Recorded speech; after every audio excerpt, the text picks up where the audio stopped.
ચલો જો બાળકો, આ વિભાગ પ્રશ્નપત્રક 2 છે અને તેમાં ફર્સ્ટ આપણો પ્રશ્ન એમ છે કે સંતરામાં કયો એસિડ રહેલો હોય છે. હવે સંતરું ખાટું હોય છે, એમાં સાઇટ્રિક એસિડ રહેલો છે. સંતરું સાઇટ્રિક એસિડ, સંતરામાં સાઇટ્રિક એસિડ. 3 વાર વિચારજો બાળકો, એટલે તમને યાદ રહી જશે.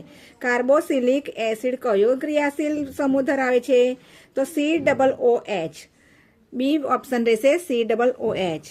વનસ્પતિમાં પ્રકાશ સંશ્લેષણની નિપજોનું વહન કોના દ્વારા થાય છે? પ્રકાશ સંશ્લેષણનું જે નિપજ થાય છે એ જલવાહિકી અને ચાલની નલિકા દ્વારા થાય છે. પ્રકાશ સંશ્લેષણનું આવશે તો જલવાહિકી અને ચાલની નલિકા દ્વારા.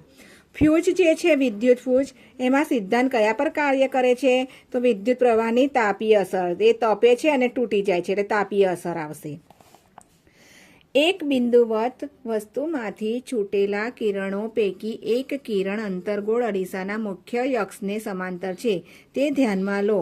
કિરણને, પરાવર્તિત કિરણને દોરવા માટેના જરૂરી બિંદુઓમાં એક એવું આકૃતિમાં આપેલું બિંદુ પસંદ કરો જેમાંથી પરાવર્તિત કિરણ પસાર થાય છે.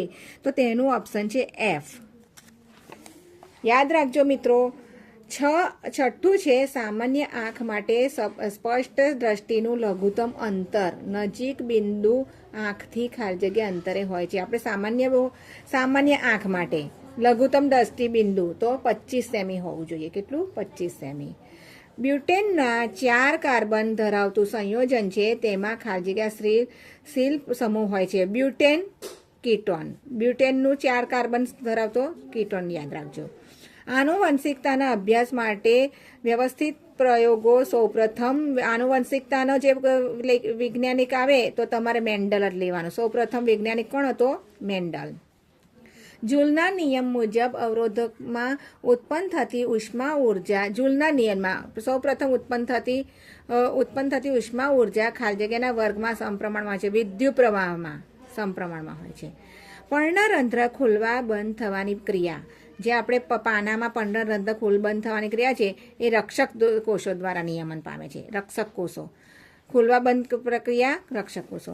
લેન્સના પાવરનો એકમ ડાયોપ્ટર છે. લેન્સના પાવરનો એકમ ડાયોપ્ટર છે. સોનાની શુદ્ધતા, આપણે સોનીઓ પાસે કેરેટ માંગીએ છીએ, ખબર છે ને? તો કેરેટ. સોનાની શુદ્ધતા કેરેટ. મિશ્ર ધાતુ સોલ્ડરનું ગલનબિંદુ ઊંચું હોય છે. ખોટું.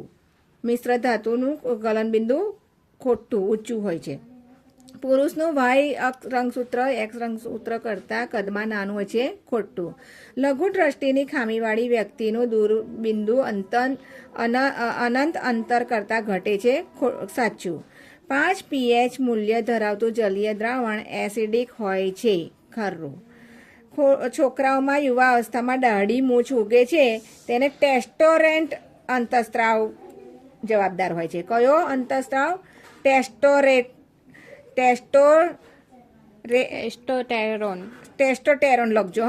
અભ્યાસ માટેના વ્યવસ્થિત પ્રયોગો. આનુવંશિકતાનું મેં આગળ કહ્યું છે તમને. સૌપ્રથમ કોણે કર્યા છે? મેન્ડલ જ લખવાનું છે આપણે. એક જ પ્રશ્નમાં 2 જવાબ આવ્યા સાચા. ચલો. બંધ બેસતી ના હોય એવી જોડ છે. ખૂણો E, વક્રીભવન કોણ.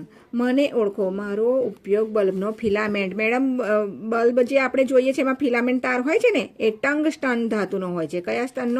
કયા ધાતુનો હોય છે? ટંગસ્ટન ધાતુનો હોય છે. એડ્રિનલ ગ્રંથિ. એડ્રિનલ ગ્રંથિ મૂત્રપિંડના અગ્રછેડે હોય છે. એડ્રિનલ ગ્રંથિ મૂત્રપિંડના અગ્રછેડે. સ્વાદુપિંડ ઉદરમાં જઠરની નીચે હોય છે. સ્વાદુપિંડ ઉદરની નીચે હોય છે. પ્રાથમિક ઉપભોગી તૃણાહારી બકરી ગાય હોય છે તે હોય છે. દ્વિતીય ઉપભોગી માંસાહારી વાઘ સિંહ હોય છે. બરાબર. તો થેન્ક યુ ફોર